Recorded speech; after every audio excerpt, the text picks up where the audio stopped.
Good morning. This is Chai Chats.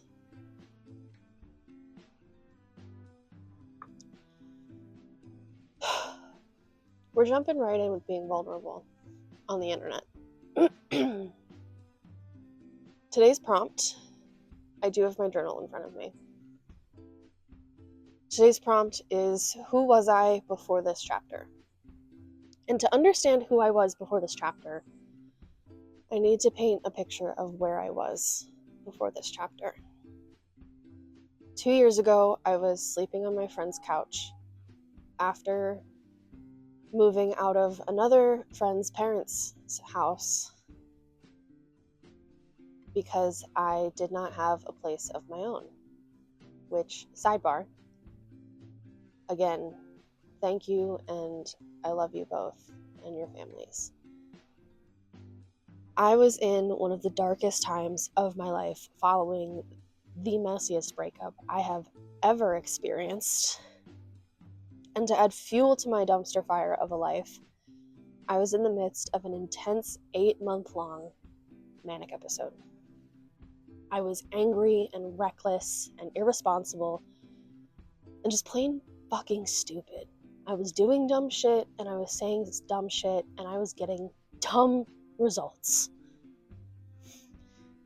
There was no peace and there was no art. And not just because I didn't have a space of my own, but because I had no motivation, no inspiration, no will, and no desire to do anything.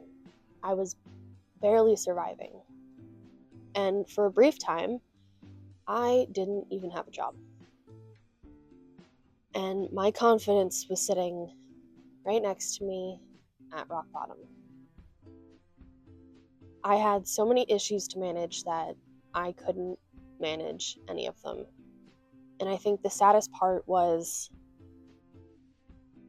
I was so low that I stopped hugging my friends at some point. Ew, I'm not gonna cry. But I had given up on trying to live. And I do want to make something clear. It was not because of the breakup. I had moved on and gotten over that within the first couple of months.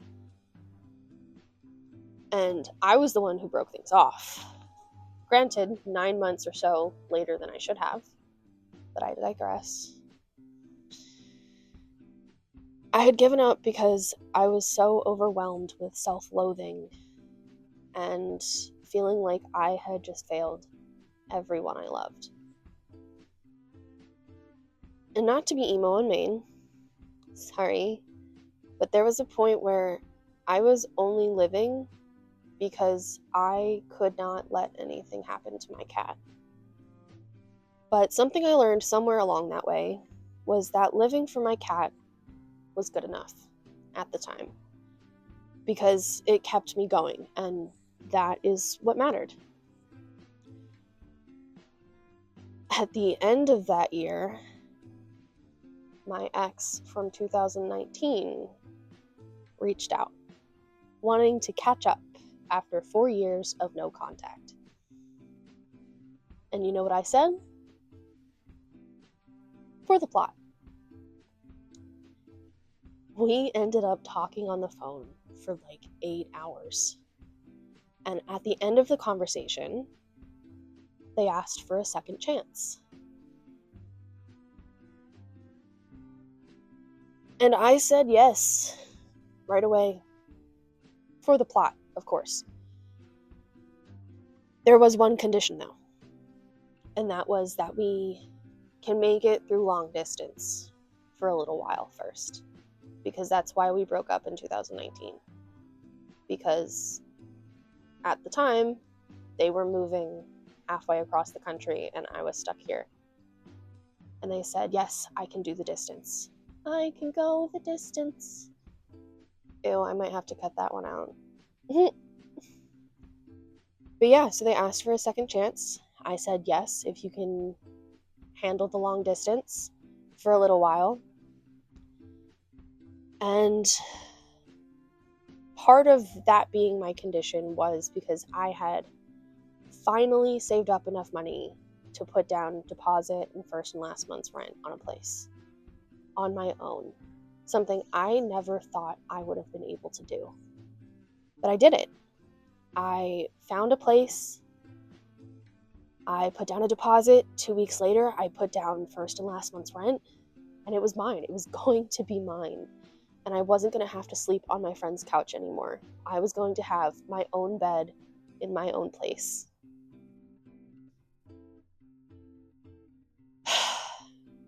Like a month and a half later, 3 days before I was supposed to move into this place, I found out it was a scam.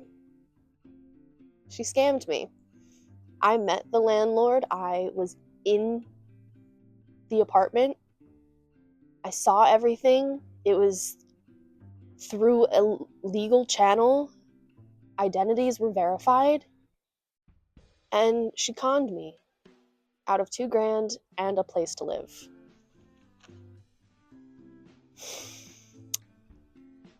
So obviously at that point, I'm out of fucking options. I have exhausted the couch surfing. I had just given this woman all of the money I had.